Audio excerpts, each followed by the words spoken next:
கோகிலமே நீ குரல் கொடுத்தால் உன்னை கும்பிட்டு கண்ணடிப்பே.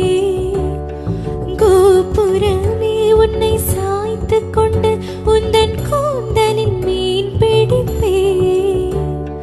வெண்ணிலவே உன்னை தூங்க வைக்க உந்தன் விரலுக்கு சொடுக்கெடுப்பே. வருட வரும் பூங்காற்றையெல்லாம் கொஞ்சம் படிக்க